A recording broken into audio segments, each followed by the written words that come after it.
Comment comptes-tu exercer ta charité? Je vais te le dire. Il y a longtemps que je connais dans les faubourgs de cette ville une vieille qu'on appelle Célestine, ensorceleuse, experte en ruses et malinités diverses. Je crois que monte à 5000 le nombre de pucelages qui se sont faits et défaits sous son autorité. Elle ferait mouiller les pierres si elle voulait. Je vais te l'amener ici. Ne tape plus. J'y cours. Que Dieu te garde! Moi, Célestine, la plus connue de ta clientèle, je te conjure, par la vertu de ces lettres vermeilles, par le sang de l'oiseau nocturne avec lequel elles furent tracées, par le poids des noms écrits sur ce papier, par le poison des vipères dont cette huile fut faite et dont j'imprègne ce fil, viens sans tarder. Obéis à ma volonté. Enroule-toi dans ce fil et reste-y continuellement jusqu'à ce que Mélibée l'achète et que par lui, elle soit de telle sorte embrouillée que plus elle le regardera, plus son cœur faiblira, plus il s'ouvrira au violent amour de Calixte, si bien que toute pudeur abandonnée, elle se découvrira à moi et récompensera mes services. Parmélo est venu avec moi. À toi de décider s'il peut monter ou pas. Et s'il nous a entendus? Non, il est resté en bas. Je souhaite qu'il monte. Et que vous preniez votre plaisir ensemble. J'ai qu'un drapeau. Et tu n'y perdras rien. J'ai quelqu'un, mais elle va tirer mon décompte. Il me tuera s'il sait. Puis les voisines sont grandioses, elles rapporteront. J'ai veillé. Nous sommes entrés sans qu'on nous voie. Oh, je dis pas pour cette nuit, mais pour toutes les autres. Oh, ah, tu es celle-là.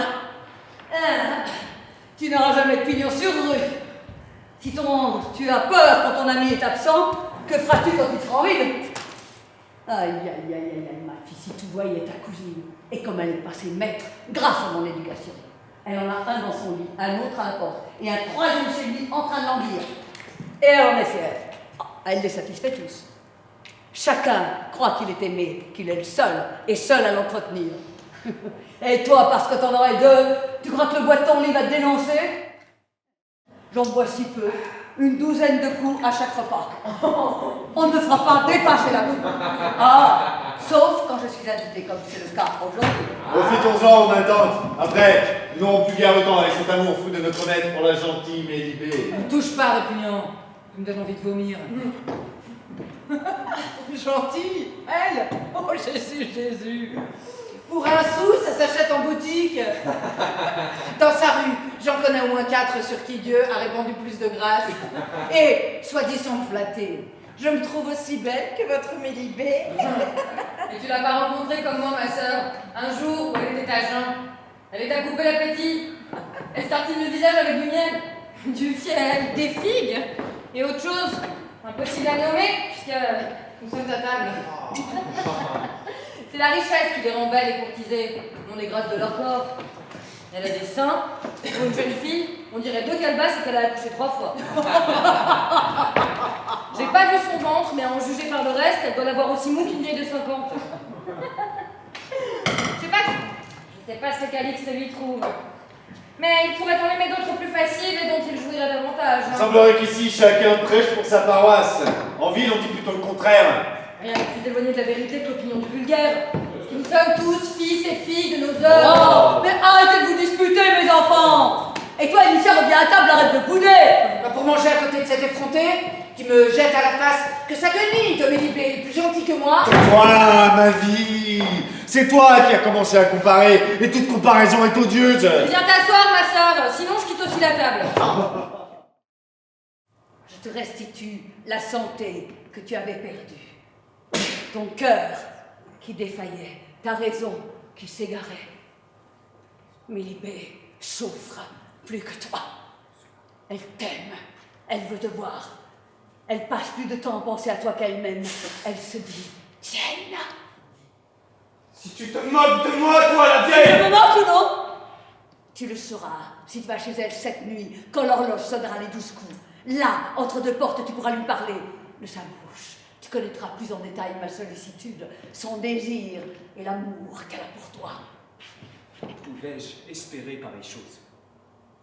Je ne suis pas digne de lui adresser la parole. Psst, Seigneur, quel est ton nom? Qui t'a demandé de venir? Celle qui peut donner des ordres à l'univers entier, celle dont je suis l'indigne serviteur. Le doux son de ta voix m'assure que tu es Mélibée, madame, et moi je suis Calixte, ton esclave. L'extrême audace de tes messages, Seigneur Calixte, m'a contrainte à venir te parler. Écarte tes folles et vaines pensées. Laisse mon honnêteté et ma personne à l'abri. Ne m'expose pas à la médisance. Voilà pourquoi je suis venue. Pour que tu consentes à t'en aller et à me rendre le repos. Oh malheureux Calixte, comme on t'a abusé. Oh malfaisante Célestine, pourquoi as-tu ainsi falsifié la parole de madame? Que cesse, mon Seigneur, tes plaintes. Mon cœur ne les peut supporter. Tu pleures de tristesse en me jugeant cruelle, et moi de plaisir devant ta fidélité. Oh, mon Seigneur, mon bien, comme je serais plus contente de voir ton visage que d'entendre ta voix. Sèche tes larmes et fais de moi ce que tu voudras. Oh guérison de mes peines, dame chérie, ma joie. Comment remercier après tant d'angoisse ton adorable amour? Comment te serais-je ingrat, Dieu tout-puissant, toi qui accomplis pareil miracle?